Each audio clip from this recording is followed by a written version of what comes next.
Get ready with me!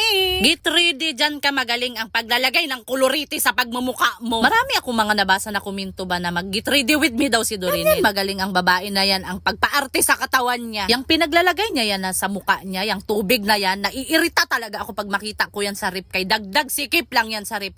Hindi ko alam kung bakit kailangan ilagay sa rip ang tunir-tunir daw na yan. Palagi ko tong mapapansin sa kanya ba, magpahid-pahid siya ng mga puti na yan na tatapalan niya yung mga nangingitim sa mukha niya. Paano hindi yan magkaroon ng pangingitim yung mga bakas sa pimples niya?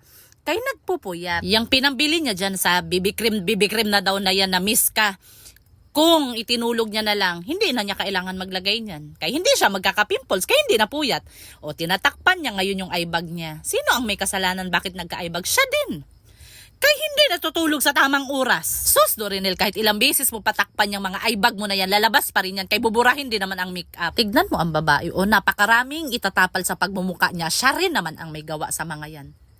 Kung nakikinig ka, kung matulog ka sa tamang oras, kakain ka ng mga healthy, iinom ka sa tubig, hindi magkakaganyan ang mukha mo. Hindi mo na kailangan yung tapal-tapalan ng mga kung ano-ano dyan. Baka magtanong-tanong na naman kayo kung anong pangalan sa pinang-drawing niya dyan sa kilay niya na inahit na dodrawingan na naman niya.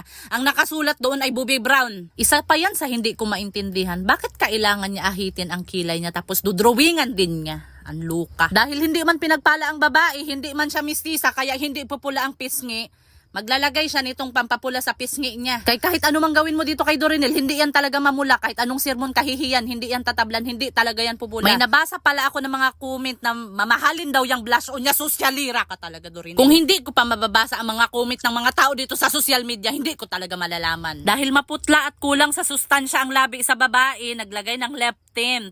Maglalagay pa rin siya ng lipstick.